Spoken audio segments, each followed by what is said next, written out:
Tips and tops channel को subscribe करना बिल्कुल फ्री है। सब्सक्राइब करें और इस बेल आइकन को दबाएं हमारे नए वीडियोस सबसे पहले देखने के लिए।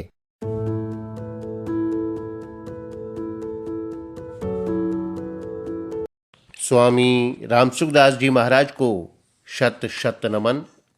प्रश्न: सेवा करने के लिए हमारे पास न तो धन है, न बल है, न बुद्धि है, न योग्यता है, न सामर्थ्य है। कोई भी सामग्री हमारे पास नहीं है, पर हम सेवा करना चाहते हैं तो कैसे करें? उत्तर महाराज जी के शब्दों में: बहुत बढ़िया प्रश्न है। इसका उत्तर भी घटिया नहीं होगा, ध्यान देकर सुनना। सेवा करने का अर्थ है दूसरे का हित हो और प्रसन्नता हो। वर्तमान में उसकी प्रसन्नता हो और परिणाम में उसका हित अर्थात कल्याण हो। इसके सिवाय सेवा और क्या होती है? जब हमारे पास शक्ति ही नहीं तो फिर हम दूसरे की प्रसन्नता कैसे लें? इसके लिए आपको अपनी दृष्टि में बहुत बढ़िया बात बताता हूँ। एक धनी आदमी है, उसको घाटा लग जाए, कोई भयंकर बीमारी हो जाए, बेटा मर जाए। ऐसी हालत में आप उसके दुख में सहमत हो जाओ कि आपका बेटा मर गया, यह बहुत बुरी बात हुई। आपको घाटा लग गया, यह बड़ा बेठीक काम हुआ। इस तरह हृदय से उसके दुख में सम्मिलित हो जाओ तो वह प्रसन्न हो जाएगा, उसकी सेवा हो जाएगी।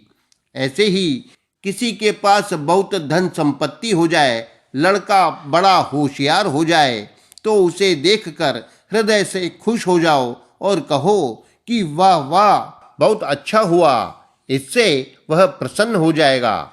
संतों के लक्षणों में आया है, पर दुख दुख, सुख सुख देखे पर। दूसरों के दुख से दुखी हो जाएं और दूसरों के सुख से सुखी हो जाएं।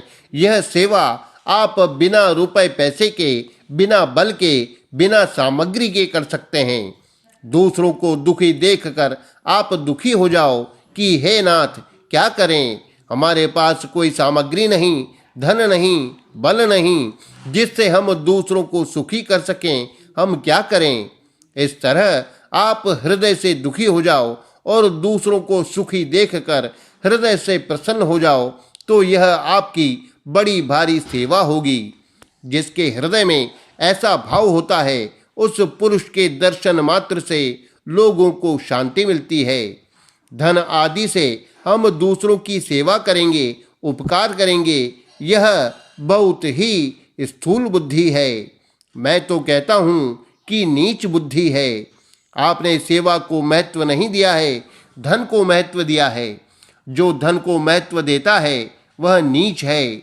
जो आपके हाथ का मैल है उसको आप अपने से भी बढ़कर महत्व देते हो और लोगों की सेवा के लिए भी उसकी आवश्यकता समझते हो। यह बहुत ही खोटी अर्थात खराब बुद्धि है। धन आदि से सेवा करने पर अभिमान होता है, तिरस्कार होता है। जिसकी सेवा करोगे उस पर भी रौब जमाओगे कि हमने इतना तुम्हारे को दिया है, इतनी सहायता की है। वह अगर आपके विरुद्ध हो जाएगा तो निंदा करोगे कि देखो, हमने इसकी इतनी सहायता की और यह हमारा विरोध करता है। इस प्रकार संघर्ष पैदा होगा। आप अपनी विद्वता से सेवा करोगे और कहीं दूसरा भी ऐसा करेगा तो ईर्ष्या पैदा होगी। हम बढ़िया व्याख्यान देते हैं और दूसरे का व्याख्यान हमारे से भी बढ़िया हो गया तो ईर्ष्या होगी। कहते हो कि जनता की सेवा करते हैं, पर वास्तव में सेवा नहीं करते हो, लड़ाई करते हो। ऐसे आदमी बहुत कम मिलेंगे जो वास्तव में सेवा करते हैं। हम राम नाम का महात्म्य बताते हैं, लोगों को नाम जप में लगाते हैं, पर दूसरा कोई लोगों को नाम जप में लगाता है तो वह इतना नहीं सुहाता।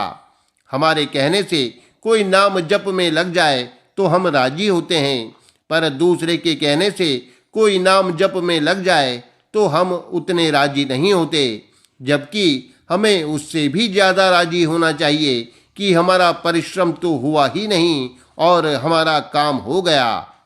कोई व्यक्ति हमारे मत को नहीं मानता, हमारे सिद्धांत को नहीं मानता, प्रत्युत हमारे सिद्धांत का खंडन करता है, हमारी मान्यता का, हमारी साधन पद्धति का खंडन करता है, पर राम नाम का प्रचार करता है, लोगों से नाम जप करने के लिए कहता है, तो उससे हमारे भीतर क्या बुद्धि पैदा होती है? हमें नाम का प्रचार तो अच्छा लग जाएगा, पर उसके कहने से लोग नाम जप करते हैं, यह अच्छा नहीं लगेगा, क्योंकि वह हमारे सिद्धांत का, हमारे मत का, हमारी साधन प्रणाली का खंडन करता है। इस प्रकार हम खंडन को जितना महत्व देते हैं, उतना नाम के प्रचार को नहीं देते हैं। हम नाम के प्रेमी नहीं हैं, हम अपने मत के, अपने गुरु के प्रेमी हैं। हमारे गुरु जी को मानो तब तो ठीक है, पर हमारे गुरु जी को नहीं मानो और राम राम करो तो कुछ नहीं होगा। यह मत वाले की बात है। अगर वास्तव में हमें नाम की महिमा अभीष्ट है, तो कोई नास्तिक से नास्तिक, नीच से नीच व्यक्ति भी नाम की महिमा कहे तो मन ही मन आनंद आना चाहिए, हृदय में उल्लास होना चाहिए कि वाह वाह, इसने बात बहुत बढ़िया कही। इसका नाम है सेवा। दूसरे का सदा व्रत बहुत अच्छा चलता है, वह बढ़िया भोजन देता है और सबको आदर करता है, लोगों में उसकी महिमा होती है। हम भी सदा व्रत खोलते हैं, पर हमारी महिमा नहीं होती, तो हमारे भीतर ईर्ष्या होती है कि नहीं? अगर ईर्ष्या होती है तो हमारे द्वारा बढ़िया सेवा नहीं हुई।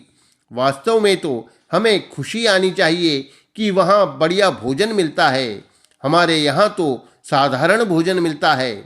हम उपकार का जो काम करते हैं, वही काम दूसरा शुरू कर दे तो उससे हमारे में ईर्ष्या पैदा होती है, द्वेष पैदा होता है, तो यह हम सेवा नहीं कर रहे हैं, सेवा का वहम है।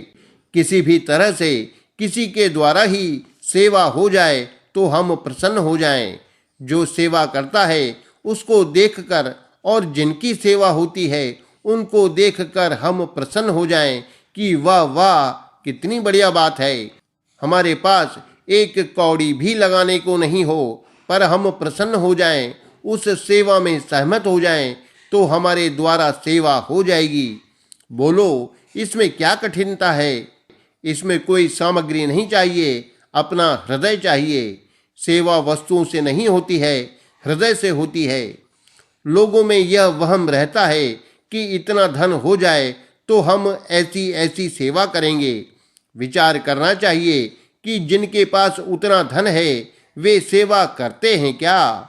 वे तो सेवा नहीं करते और हम करेंगे। जब धन हो जाए तब देखना, नहीं होगी सेवा। जिस समय पैसा हो जाएगा उस समय यह भाव नहीं रहेगा, भाव बदल जाएगा। हमने देखे हैं ऐसे आदमी, केवल पुस्तकों की बात नहीं कहता हूँ। कलकत्ते के एक सज्जन दलाली करते थे और स्वर्गाश्रम ऋषिकेश में सत्संग के लिए आया करते थे। बड़ा उत्तम स्वभाव था उनका। वे कहते थे कि हम तो दलाली करते हैं, वह भी छोड़कर हम सत्संग में आ जाते हैं और इनके पास इतना इतना धन है, पर ये सत्संग में नहीं आते, इनको क्या बाधा लगती है? परंतु आगे चलकर जब उनके पास धन हो गया तब उनका सत्संग में आना कम हो गया। उनको सत्संग में आने का समय ही नहीं मिलता, कारण कि धन बढ़ेगा तो कारोबार भी बढ़ेगा और कारोबार बढ़ेगा तो समय कम मिलेगा। अतः जब तक धन नहीं है तब तक और विचार रहता है, पर धन होने पर वह विचार नहीं रहता। किसी किसी का वह विचार रह भी जाता है, पर वे शूरवीर ही हैं जिन्होंने धन को पचा लिया। प्रायः धन पचता नहीं, अजीर्ण हो जाता है, बल का अजीर्ण हो जाता है। पहले विचार रहता है कि बल हो तो हम ऐसा ऐसा करें, पर बल होने पर निर्बल को दबाते हैं। जब वोट मांगते हैं उस समय कहते हैं कि हम आपकी सेवा के लिए ये काम करेंगे, पर मिनिस्टर बनने पर आपको पूछेंगे भी नहीं। क्या यह सेवा है? यह सेवा नहीं है, स्वार्थ है। एक गांव में एक आदमी गया तो उसने कहा कि तुम्हारे गांव में इतना कूड़ा कचरा पड़ा है क्या सफाई करने के लिए मेहतर नहीं आता? वे बोले, 5 वर्ष के बाद आता है मेहतर, पहले कोई नहीं आता। जब वोट मांगने आते हैं तब मेहतर आता है। दूसरा कोई सेवा करता है तो हमारे को बुरा क्यों लगता है कि हमारी महिमा नहीं हुई, उसकी महिमा हो गई। उसने अन्न क्षेत्र खोल दिया, विद्यालय खोल दिया, व्याख्यान देना शुरू कर दिया तो उसकी महिमा हो गई, हमारी महिमा नहीं हुई। यह सेवा करना है या अपनी महिमा चाहना है? कसौटी कसकर देखो तो पता लगे। सेवा का तो बहाना है, अच्छाई के चोले में बुराई रहती है। काल नेमी जिमी रावण राहु, ऊपर अच्छाई का चोला है, भीतर बुराई भरी है। यह बुराई भयंकर होती है। जो बुराई चौड़े अर्थात प्रत्यक्ष होती है वह इतनी भयंकर नहीं होती जितनी यह भयंकर होती है। असली सेवा करने का जिसका भाव होगा वह दूसरे के दुख से दुखी और दूसरे के सुख से सुखी हो जाएगा।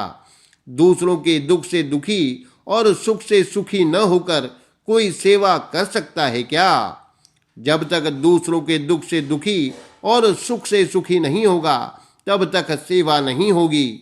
जो दूसरों के दुख से दुखी होगा वह अपना सुख दूसरों को देगा, स्वयं सुख नहीं लेगा। और दूसरों के सुख से सुखी होगा, उसको अपने सुख के लिए संग्रह नहीं करना पड़ेगा।